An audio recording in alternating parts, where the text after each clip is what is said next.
자, 74회 이론기출문제 1번. 다음 중 재무제표 작성과 표시에 대한 설명으로 틀린 것은?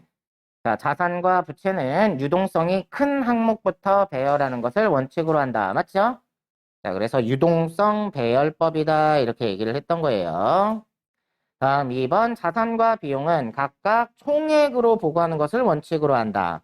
맞죠? 총액주의예요. 총액주의. 다음 3번. 제조업, 판매업 및 건설업에 속하는 기업은 매출 총손익의 구분 표시를 생략할 수 있다? 안 되죠. 얘네는 매출 원가를 계산을 해야 되잖아요. 매출액에서 매출 원가를 빼서 매출 총이익을 계산을 해야 되겠죠. 그런데 그럼 금융업 같은 경우에는 매출 총손익을 계산할 필요가 없는 거예요. 왜? 얘네는 매출 원가가 따로 없으니까. 이해되셨죠? 그래서 3번이 틀렸고요. 다음 4번. 자산과 부채는 원칙적으로 상계하여 표시하지 않는다. 맞죠? 총액주의라고 얘기를 했으니까 상계해서 표시하면 안 됩니다. 그래서 3번이 틀렸네요. 다음 2번. 다음 중 현금 및 현금성 자산에 해당하지 않는 것은? 자, 1번 당좌 차월은 빌려온 거잖아요. 그죠? 그래서 당좌 차월은 단기 차입금으로 분류를 하고 얘는 현금 및 현금성 자산에 해당하지 않겠죠. 2번 보통예금, 3번 타임 발행 수표, 4번 취득 당시 만기가 3개월 이내에 도래하는 금융상품. 취득 당시 만기가 3개월 이내에 도래하는 금융상품은 현금성 자산을 말하는 거죠. 자, 그래서 2번에는 1번이 틀렸습니다.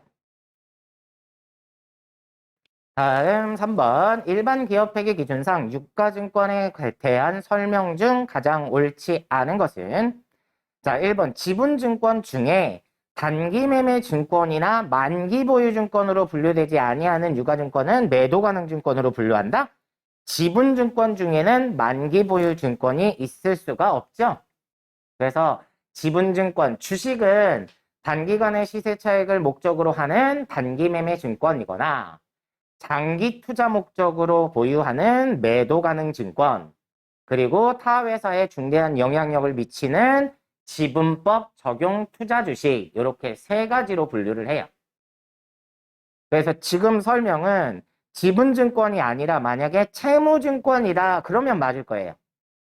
채무증권은 중에 채무증권 중 단기매매 증권이나 만기보유 증권으로 분류되지 아니하는 유가증권은 매도가능 증권으로 분류한다. 이러면 맞는 건데 지분증권이라서 틀린 겁니다.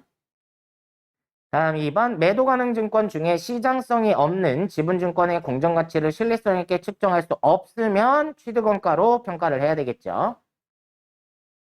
다음 3번. 유가증권 보유자가 유가증권에 대한 통제를 상실하지 않고 유가증권을 양도하는 경우 당해 거래는 담보 차입 거래로 본다. 매각 거래가 아니라는 얘기죠. 보유자가 통제를 상실하지 않았으니까. 다음 4번. 단기매매 증권에 대한 미실현 보유 손익은 기타 포괄 손익 누계액으로 처리한다? 얘도 틀렸네요. 3번도 답이 2개가 되네요. 자, 단기매매증권에 대한 미실현 보유 손익, 그러니까 단기매매증권 평가 이익이나 단기매매증권 평가 손실은 손익계산서에 반영을 하는 거죠. 그리고 매도가능증권에 대한 미실현 보유 손익은 기타 포괄손익 누계액에 들어가는 게 맞고. 그래서 얘는 답을 2개로 봐야 되겠네요. 다음 4번. 다음 중 부채에 대한 설명으로 틀린 것은? 1번. 부채는 과거의 거래나 사건의 결과로 현재 기업 실체가 부담하고 있고 미래의 자원의 유출 또는 사용이 예상되는 의무이다. 자, 부채에 대한 정의네요. 다음 2번. 부채의 정의를 만족하기 위해서는 금액이 반드시 확정되어야 한다? 부채 중에 금액이 반드시 확정이 안 된 애들도 있잖아요. 그죠? 예를 들면 충당부채 있었잖아요. 충당부채. 자, 충당부채는 확정부채는 아니잖아요. 그쵸? 자, 그래서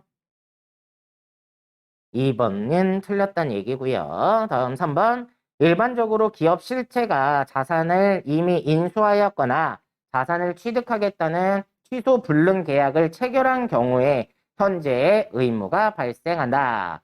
맞죠? 내가 자산을 이미 인수를 했어요. 이거를 취소하겠다라는 걸 안 한 거야. 취소 계약을 체결했어. 취소 불능. 취소할 수 없어. 그러면 돈을 지급해야 되는 거잖아요. 그쵸? 그러니까 맞는 얘기고요. 다음 3번 기업 실체가 현재 의무를 이행하기 위해서는 일반적으로 미래의 경제적 효익의 희생이 수반된다. 그렇겠죠. 빚을 갚으려면. 그래서 4번에는 2번이 틀렸고요. 다음 5번 수정분계를 하기 전에 당기순이익은 50만 원이었다. 당기순이익을 계산할 때 선급비용 10,000원을 당기의 비용으로 계산했고 미수수익 6,000원을 고려되지 않았다. 수정분계를 반영한 정확한 당기순이익은 얼마인가? 자, 당기순이익이 50만 원인데 선급비용을 당기의 비용으로 계산을 했대요. 그러면 비용이 과대 계상됐다는 얘기죠? 자, 비용이 과대 계상됐으니까 얘를 어떻게 해야 되고 오히려 비용에서 빼야 되는 거죠? 비용을 빼면 당기순이익이 늘을 거고. 맞죠? 그래서 50만 원에서 비용이 과대 계상됐으니까 비용을 빼야 되겠죠? 비용을 빼면 당기순이익이 증가할 거고. 자, 그 다음에 수익이 발생했는데 고려되지 않았다라는 거예요. 그러니까 얘도 수익으로 인식을 해야 되니까 6,000원을 더해줘야 되겠죠. 그래서 51만 6,000원이 돼야 됩니다. 다음 6번. 다음 중 원가에 대한 설명으로 옳은 것은 자 1번 특정 원가 대상에 명확하게 추적이 가능한 원가를 직접 원가, 직접비라고 하죠. 자, 우리 전 회차에서 똑같은 얘기 나왔잖아요. 그쵸? 다음 2번. 기회비용은 특정 의사결정에 고려할 필요가 없어요? 기회비용이 뭐였어요? 여러 가지 선택지가 있을 때 그 중에 하나를 선택하게 되면 포기해야 되는 것 중에 효익이 가장 큰 게 기회비용이었어요. 그러면 우리가 선택을 하는 건 기회비용보다 효익이 크기 때문에 선택을 하는 거잖아요. 그러니까 기회비용은 의사결정을 할 때 고려를 해야 되는 거죠. 자, 2번이 틀렸고요. 다음 3번. 총 원가가 조업도의 변동에 비례하여 변하는 원가를 고정원가예요. 변동원가를 얘기하는 거고. 4번. 가공원가에는 직접 재료비와 직접 노무비가 있어요? 아니죠. 직접 노무비, 제조 간접비라고 했죠. 자, 그래서 옳은 건 1번만 옳은 내용이네요. 다음 7번. 다음에서 설명하는 원가 형태로 맞는 것은 정부는 중장기 대책으로 이동통신 음성 데이터를 이용할 수 있는 보편요금제를 출시하도록 하는 방안을 추진키로 했다. 보편요금제는 월 요금의 2만 원에 기본 음성 200분, 데이터 1기가, 문자 무제한 등을 이용할 수 있다. 음성 데이터 초과분에 대한 분당 요금은 이동통신사가 정하기로 했다. 자, 무슨 얘기죠? 2만 원까지는 기본 요금의 개념인 거잖아요. 그죠?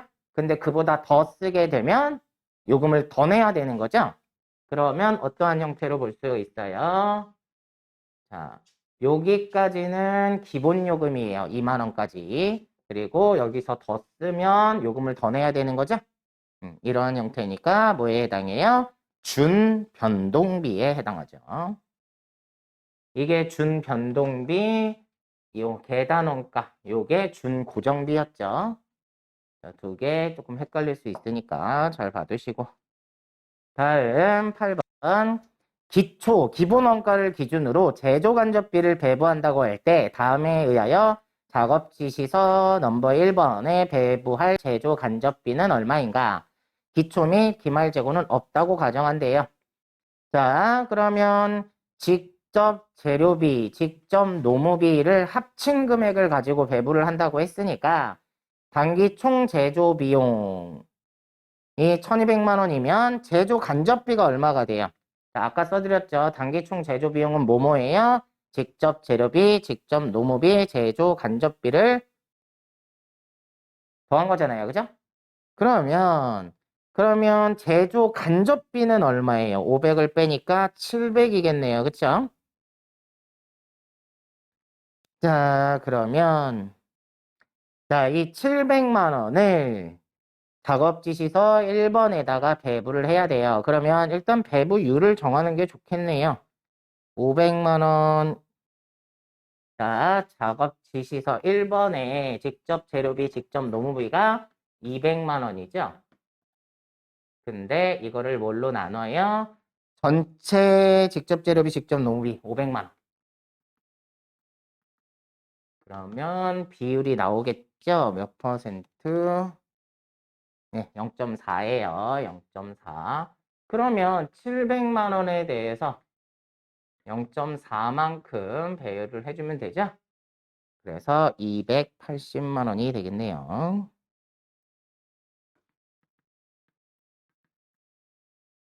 그러니까 이렇게 계산을 해도 되고, 제가 계산 방법은 여러분 편하신 대로 하라고 그랬죠.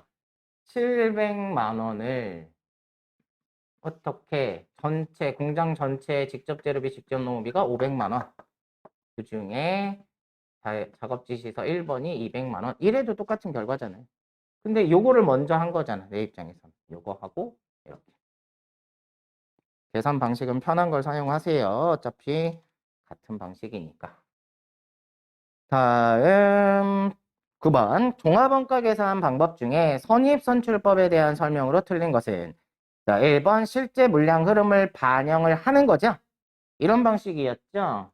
자, 우리가 물량 흐름을 볼 때 선입선출법은 기초에 있던 걸 먼저 완성을 시키고 단기에 투입된 것 중에 완성되는 것도 있고 기말 재고로 남는 것도 있을 것이다. 이게 선입선출법이었고 평균법은 어떻게 한다고 그랬어요?